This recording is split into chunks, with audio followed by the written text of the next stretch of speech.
What's going on? Welcome to Totally Blitz Podcast. We're in this bitch about to talk UFC Paris, and we're about to break it all down, all the fights that we feel like talking. I mean, we got the Gane's return since he got obliterated. Got Spivac on the rise. That boy Benoit Saint Denis, the return of Rose. I mean, it's a nice little card, even though it is only like 10 fights altogether. Still a nice little card. As always, go down, like, and subscribe. Comment your favorite bet, your favorite pick, your favorite fighter this weekend. As always, this is Paul Pick'em, Win'em, Contra, and I'm joined with. You already know, man. It's that boy Kev, Waterboy Savoy, aka the Dom PYE, aka the realest on your screen. But man, so Paul, you know how I feel about the Parisian fighters. So how we coming for this card? We waking up. What time is it? Doesn't this card start like at 3? Oh no. The main card starts at 3. The prelims start at 12:30 Eastern time. And I have a volunteering event from 11 to 2. No, I'm lying. From 11:30 to 10. So I'm leaving the volunteering event to come watch this card because my brother also plays his my brother has his first football game of the year once, so I gotta go watch that at the house. So now let me know, is it worth it? Is it worth it? No, this ain't worth it unless you're watching the last few fights. Because honestly, the prelims start at 12:30, main card starts at 3. People that don't know quick math, that's 2.5 hours of prelim action, right?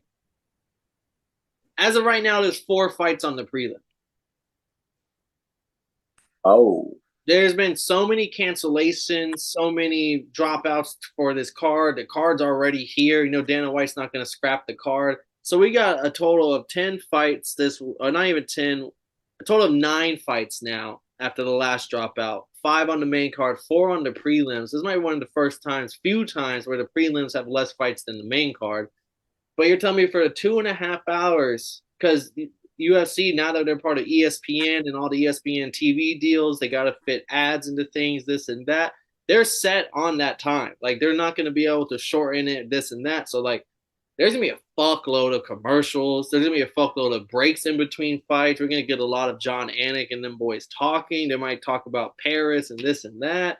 And, like, we might get a lot of fighter profiles, a lot of videos and this and that. But, like, I am not looking forward to this card because of the fact that it's going to be a 4-hour event and there's only going to be 9 fights.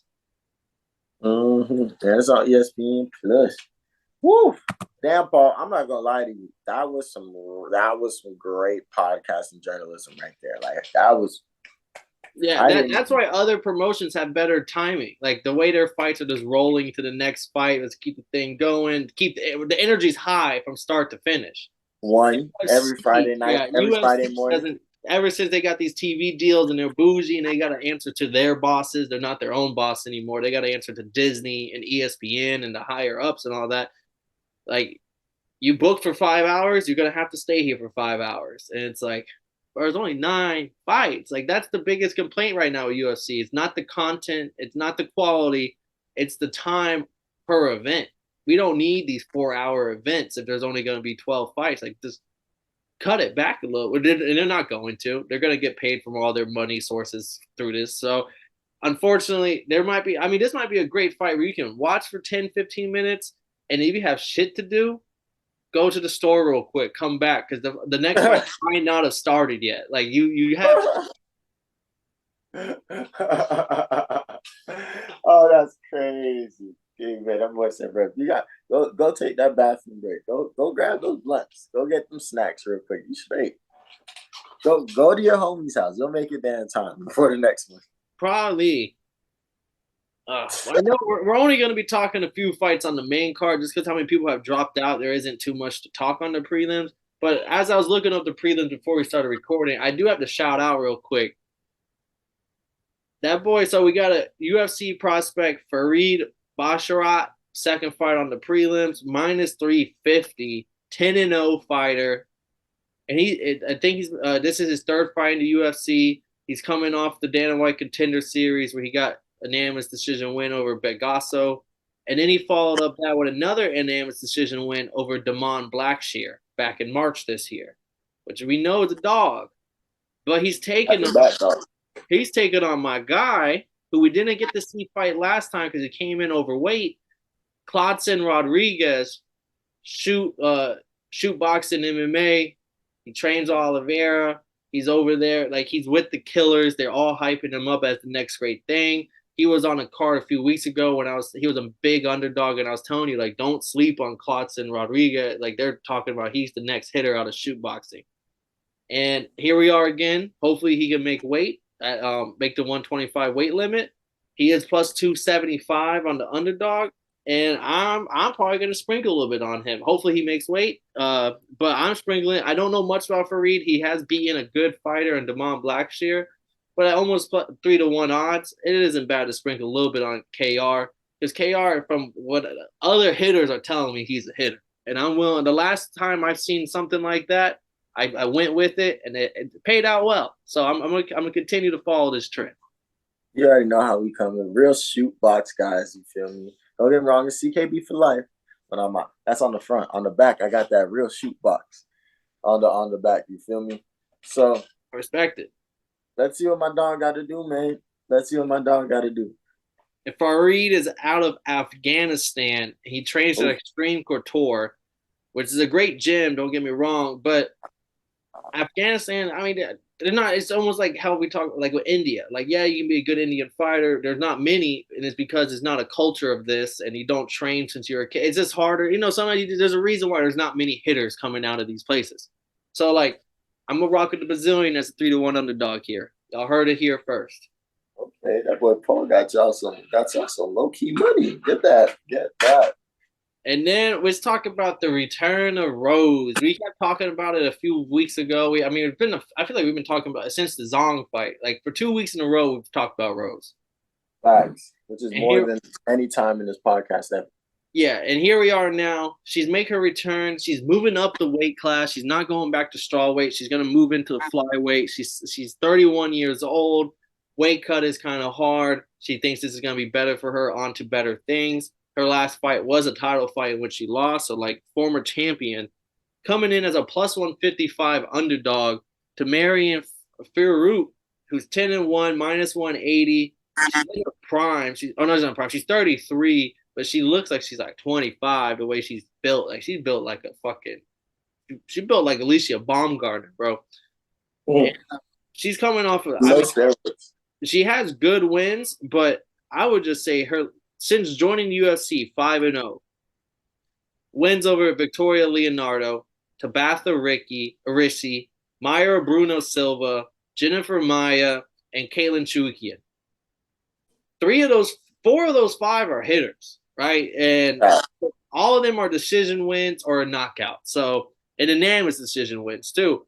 But the biggest one to me is the Caitlin Chukian fight. Like, Caitlin Chukian, one of the better stand-up fighters. And Marion Fiorot just completely outclassed her on the feet as the smaller person, shorter reach and everything. Rose is known for her great her great all-aroundness. She can stand up with you. She got the head kick on Zong, KO in 30 seconds. Everyone remembers that. She has a lot of submission wins under her belt. She's really good on the ground. I do find this fight very interesting, though, because she is moving up in weight class. We haven't seen her in a little while. She is a former champion, like fresh off a championship still.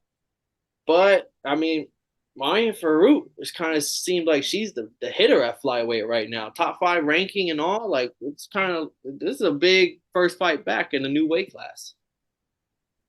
I'd say Fiorot is in rank number 2. Oh, she ranked number 2? Yeah. I knew she was top 5, but I didn't know exactly where. I want to say Shevchenko is 1, Fiorot's number 2. Then it goes Blanchfield, then Santos, then Tatiana Suarez, maybe. I could be wrong. But I'm here to hate. I was so gassed up for Rose Namajunes. I was ready to. She just came off for Women's Fighter of the Year. She was doing her thing, champ. She was killing the ball game. She was putting on for mental health, all that good shit. And then that last fight, they shit the bed. And that was my first and only time I've seen her fight. So that's all I can speak on. I didn't see that head kick against Zong. I didn't see her beat Joanna. So Rose is an accomplished fighter, and she has been doing her thing for a second now. But what do you put her at? Like, where do you put her at? Like, do you think she's gonna come in this bitch brand spanking new, ready to fuck shit up, new mindset? She spent time away, got some things tightened up, and she's ready to come through and run through this division? Or do you think she's just like trying to continue on with her career?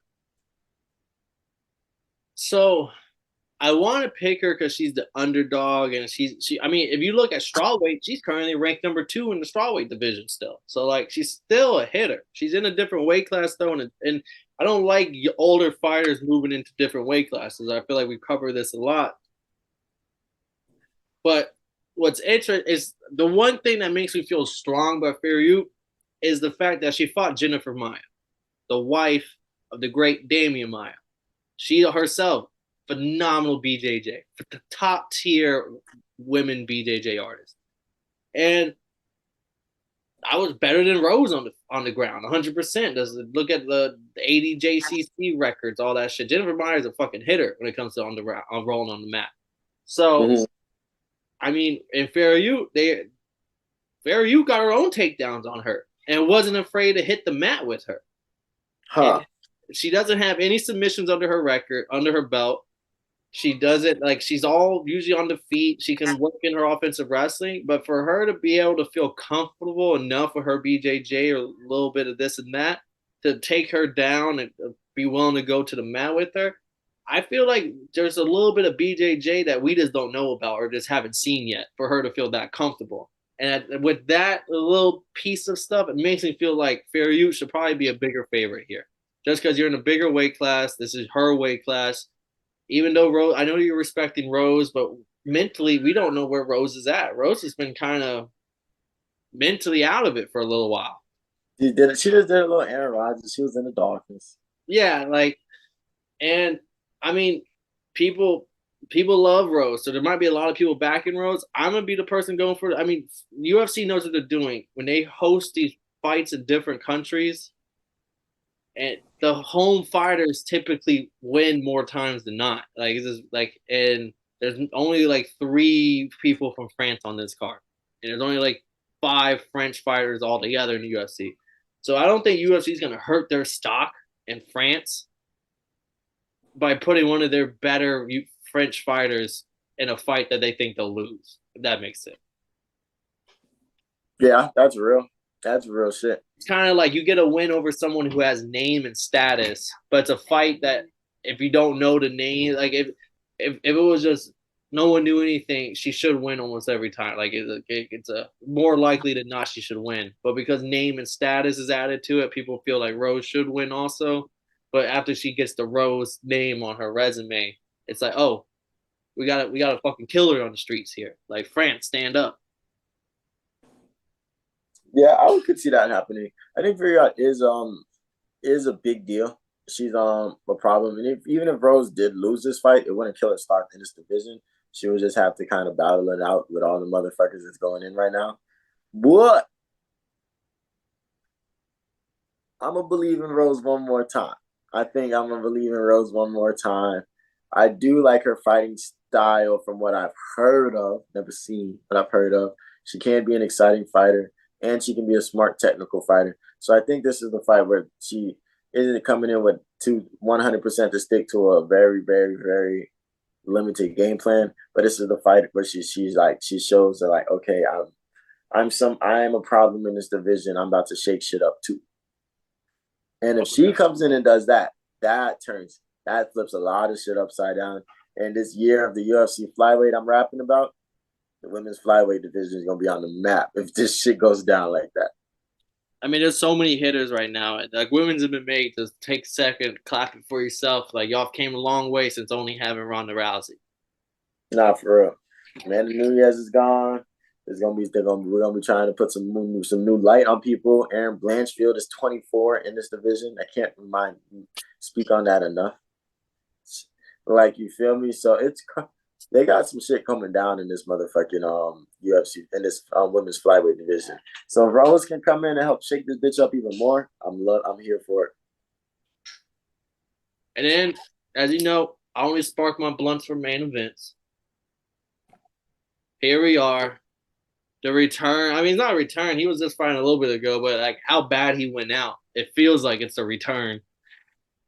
Ciryl Gane, first fight since the John Jones loss, and he's taking on Serghei Spivac, who has been surging through the heavyweights this last year and a half. 3-0 since 2022. Greg Hardy knocked him out.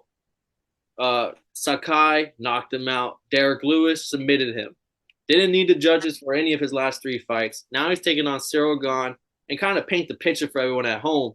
Ciryl Gane looked like he never trained how to stop a takedown or BJJ or anything in his life with the way John Jones has ragdolled him and made it look so easy. But that's not to discredit who John Jones is. We're talking about arguably the GOAT. But it does look very bad if you're like someone like me who's a very big Ciryl Gane believer, especially when the videos show him when John Jones is training in Albuquerque and then the shoots over to Gane. He's talking about, yeah, but my FIFA team is kind of raw right now. Like, it's not a good look whenever you're doing that. And then all of a sudden it shows like, oh, this motherfucker is good. If you have good BJJ or you have good wrestling, you might be able to dominate him. And Serghei Spivac, the odds show it. Like, if you're just going off name, a lot of people would think Gane's probably a big favorite here. Minus 160 Gane, plus 135 Spivac. Spivac averages 5 takedowns a fight with a 66% takedown accuracy. He knows how to get you to the mat. He mauls you. I mean, he knocked out Greg Hardy on the mat, knocked out Sakai on the mat. He submitted Derek Lewis on the mat. So Sambo. He's a great Sambo fighter. I love his MMA team, Polar Bear MMA. His nickname is Polar Bear.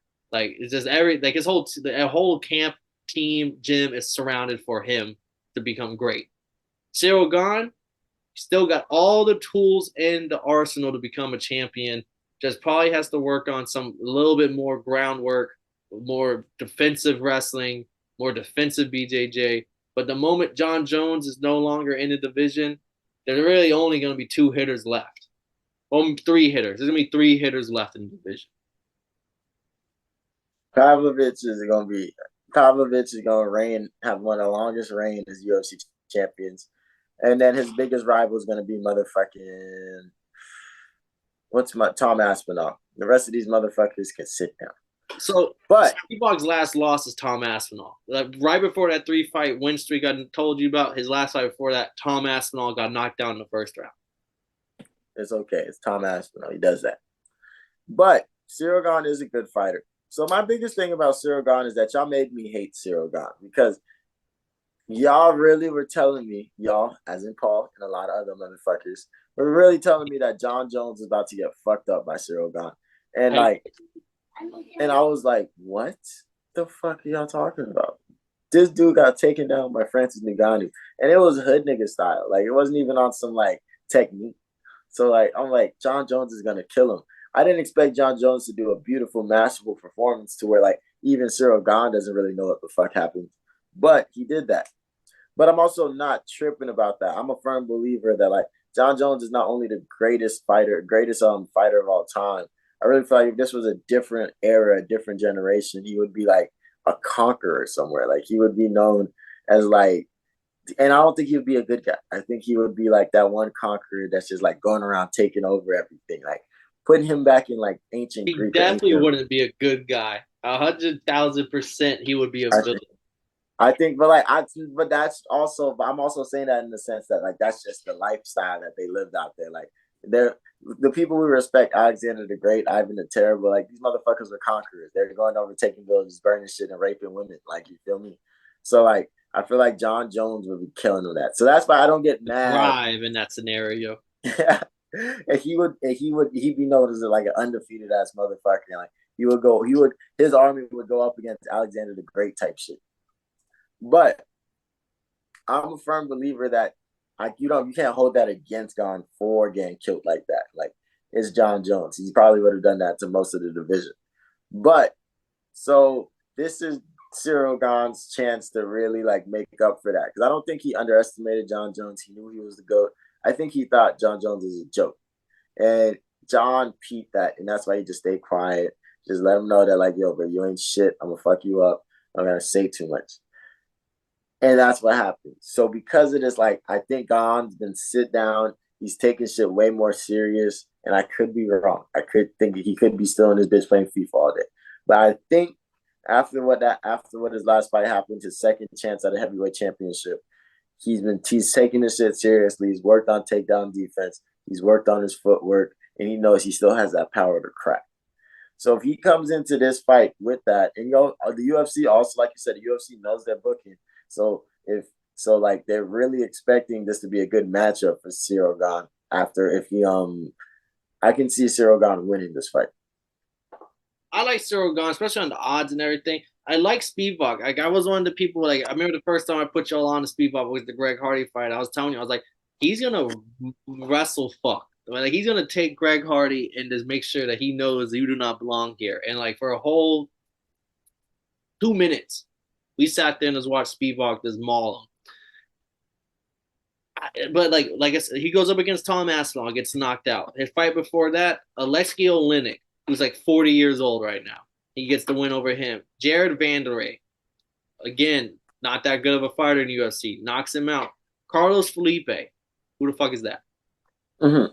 Gets a majority decision win over him. Not even unanimous, majority. Then his fight before that, Mason Tarbura, and he loses. And then he has a submission win over Ty before Ty becomes a thing. And then his UFC debut, he gets knocked out by Walt Harris. But anytime I feel like he's not fighting a can or fighting someone who has no business hitting the mat, he probably wins. Derek Lewis is the only exception. And I would, if it wasn't for Derek Lewis's fucking flying knee performance the last fight, I would be sitting here saying it's because Derek Lewis is no longer in the game. Like Derek Lewis is not here no more. But I can't. That flying knee was so devastating that Brett said that like all his teeth were loose after that, and like he couldn't eat anything solid after that fight. I thought that was crazy. This MMA shit is real. Back to what you were saying. Yeah. So I can't say he only loses to good fighters. I mean, he only loses to good fighters, but he has a win over Derek Lewis. I just want to point out to some people, because I even had to go back and relook at this. Gane's first 2 fights in the UFC, he won both of them by submission. Arm triangle, and I can't remember. I'd have never known that. Yeah, the arm triangle, and I can't remember the other one. But it wasn't like, because when I heard submission, I was like, oh, he probably got rear naked choke. Like anybody in their mama knows how to do a rear naked choke. You don't have to be a BJJ expert to know if you're on their back, choke their neck. They might tap. Like you don't have to be the best BJJ player. But when I saw arm triangle, maybe the other one was Kimura. When I saw the name, I was like, oh, like he got a little repertoire. Like he's not just not doing it. So I had to remind myself of that when I see this, because I feel like I can kind of paint myself with like, oh, Spivac's gonna be able to get him down. It's a 5-round fight. Eventually, Gane's gonna get a little tired. He's gonna get him down. Spivac might edge it out, might do a little finish with a submission. But I just had to remember myself. I'm like, Ciryl Gane outside of the John Jones fight, I was screaming from the heavens how Gane's gonna whoop their ass. And I just have to remember that. And after I kind of wiped that John Jones fight out of my head to remember, okay, Ciryl Gane was really him. Like there was no hiccups. He wasn't fighting bums. Like he was fighting legit, like the top talent before he got before Francis and then John Jones. Like he was fighting like Rosenstrike finished him. Volkov, who's like everybody's gatekeeper, destroyed him. Derek Lewis in 2021, when Derek Lewis was still kind of, we thought he was still on top of the world. It was for the interim title fight. Knocks him out. So I kind of got to remember who Ciryl Gane really is. And I just feel like this minus 155 odds for a guy who doesn't really beat anybody. That's kind of, he beats decent fighters, but he's not really knocking on that. I'm not thinking Speedbox where he's fighting for a title soon, to be honest. So like, I gotta remember who Gane is. So I'm rocking with Gane. And honestly, like my favorite bet of the night is just the Ciryl Gane money line. Like minus 160. I'm not gonna say by decision because Spivac isn't fat. Like he's a lean heavyweight like how Gane is. And I could see these boys going for 5 rounds. Like I could see the cardio lasting for 5 rounds. And I just don't think Spivac should be able to get him down. Just like how we saw Sugar Sean O'Malley's footwork be able to not let Aljo get a good shot on him and tag him from the outside. I think we'll see Gane do a lot of that. He's gonna keep the feet moving, tag from the outside, and stuff any takedown that's coming from way too far. Yeah, I mean, Gane is the best. That's a great take. But Gane is just the UFC's version of Anthony Joshua to me. Like we just don't really know what to do with him. Like he's not one of the he's definitely up there, top three in his division. But he's just not the champ. Like you feel me? And I don't think he's gonna beat the next guy that's gonna be champ. Like you feel me? Like that's just where he's an interesting dude. I think he's a class above a lot of his talent, but the talent above him is just like another step. I think he's in a class by himself. There's an A class in the heavyweight division. It's probably just like Tom Aspinall and Ciryl Gane. I mean, I don't want to put this guy in the same division because he hasn't fought nowhere near the same talent. But I'll go out on a limb and I'll just be like Jelton Almeida too.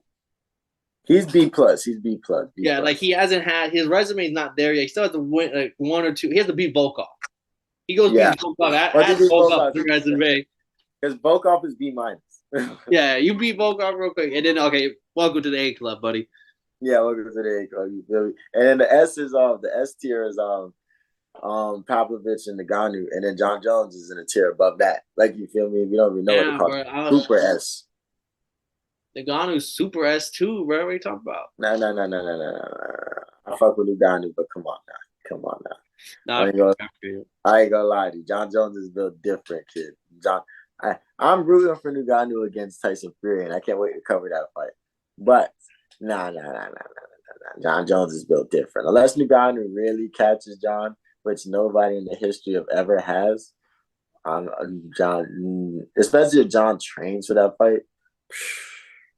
Even DC knows us up. DC seen the face off, and he was like, "See, Ngannou might not show no fear, but he doesn't know that like there's a beast in that inside that motherfucker, and that face he just gave you showed that you're his prey. He's looking to hunt you, like yeah, like one of the biggest things in the what ifs that I'm happy never happened was Izzy versus John Jones because that would have been terrible. Oh, that would have been murder. Yeah, that would have been. Alex versus John Jones is murder, so I wouldn't hate to see Izzy. But I mean, your final pick gone, right? Do you have this going to go on all five, or is it going to be? No. They gonna handle this by the third. I got to get back to my event, so they're gonna look out and handle this by the third. All right, and then I forgot. I mean, before we head out, we completely forgot to hit on Benoit Saint Denis is the fight before Marion Firo and Rose Namajunes. Last time we covered Benoit Saint Denis, he was like a plus 400 underdog to Ismael Bonfim. He get a first round submission on Bonfim, and then before that, I mean, he's written his own destiny. I called him a man's man because I found out he's part of he was part of the French Special Forces back in the day, and then chose to go to MMA. And I was like, oh, like this guy's fucking out of a movie. Like GI Joe, GI Benoit Saint Denis over here. But it's a pick'em. Thiago Moses is a UFC vet. This is going to be the tall tale sign, in my opinion. This fight will tell. Is Benoit Saint Denis just going to have that one good win, or is he legit? Because Moses has many wins over his resume. Alexander Hernandez, Bobby Green, Michael Johnson, Kurt Hobelblatt, tough winner. Christos Giaglos. But his losses, Islam Makhachev. Not bad.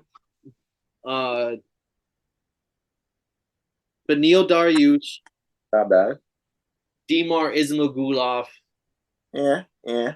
And then he got knocked out by Joe Alvarez.